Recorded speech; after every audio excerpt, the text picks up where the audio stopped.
Startup sector के लिए बीता साल एक बुरा सपना बनकर गुजर गया और दुनिया के दूसरे देशों की तरह भारत में भी स्टार्टअप के बंद होने और छटनी किए जाने की खबरें सुर्खियां बनी रही। इसके बाद फंडिंग जुटाने में भी स्टार्टअप असफल रहे, लेकिन इस बिजनेस का एक सेगमेंट ऐसा भी है जो दिग्गज कंपनियों पर भी भारी पड़ रहा है।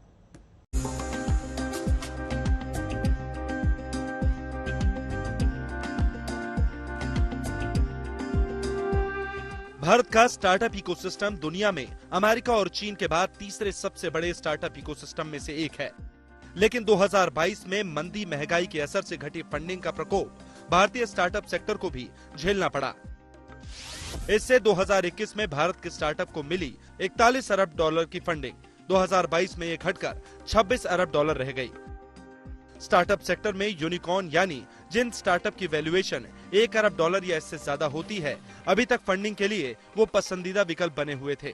लेकिन जिस तरह से 2022 में स्टार्टअप्स में छटनी हुई और इनके मुनाफे लुढ़के, इससे अब फंडिंग के लिए यूनिकॉर्न की जगह कॉकरोच स्टार्टअप की डिमांड बढ़ गई है। आज की इस परिस्थिति में निवेशक कॉकरोच स्टार्टअप से बहुत आकर्षित हो रहे हैं। ये वो स्टार्टअप्स हैं जो एक स्ट्रॉन्ग बिजनेस मॉडल पर आधारित होते हैं और मुश्किल समय में भी खुद को चलाना जानते हैं। ये रेवेन्यू पर बेस्ड होते हैं। निवेशकों के हर सवाल जैसे profitability margin, net margin, EBITDA, contingency plan, इन सब का जवाब इनके पास होता है। ये स्टार्टअप्स अपने स्टेक होल्डर्स को भी खुश रखना जानते हैं। कॉकरोच स्टार्टअप कॉकरोच की तरह अर्थव्यवस्था या वेंचर के हालात में बदलाव से बेपरवाह होते हैं। इन ग्रुप्स में ये तय करने की क्षमता होती है कि कहां पैसे खर्च करने हैं और कहां पैसे खर्च नहीं करने। एक कॉकरोच स्टार्टअप बाजार के हालातों और निवेशकों की स्थिति के बदलने के बावजूद भी बना रहता है। इसकी सबसे बड़ी वजह है कि इनमें विपरीत हालात में भी खर्च में कटौती करके कारोबार को बढ़ाने की क्षमता होती है।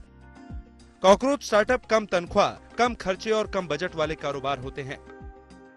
साल 2023 इंडियन स्टार्टअप्स के लिए बेटर साबित हो सकता है from an investment perspective again, और उन्हीं स्टार्टअप्स के लिए बेटर साबित होगा जो कि विजिबली प्रॉफिटेबल है नियर फ्यूचर में या फिर अभी से प्रॉफिटेबल है। ऐसा इसलिए होगा क्योंकि ये डोमेस्टिक इंस्टीट्यूशनल इन्वेस्टर्स और फॉरेन इंस्टीट्यूशनल इन्वेस्टर्स दोनों से ही फंड्स एक्यूमुलेट कर पाएंगे।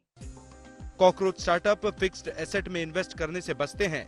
मिसाल के तौर पर ये ऑफिस खरीदने या किराए पर लेने की जगह को वर्किंग स्पेस में काम करते हैं और बचत के पैसों से स्किल्ड मैन पावर को हायर करते हैं। इसके साथ ही कॉकरोच स्टार्टअप निवेश के लिए सही समय और सही हालात का इंतजार करते हैं। ये किसी भी तरह की हड़बड़ी नहीं दिखाते, बिना नकदी बर्बाद करके बाजार को परफेक्ट बनाने की होड़ में शामिल नहीं होते। कॉकरोच स्टार्टअप का फोकस हमेशा रेवेन्यू ग्रोथ पर होता है। इसके लिए ये अपने प्रोडक्ट या सर्विसेज से जल्द पैसा बनाने की कोशिश में रहते हैं। इनका ये उत्पाद या सेवा मुश्किल हालात में भी पैसे बनाने में लगा रहता है। आदित्य के राणा, आज तक।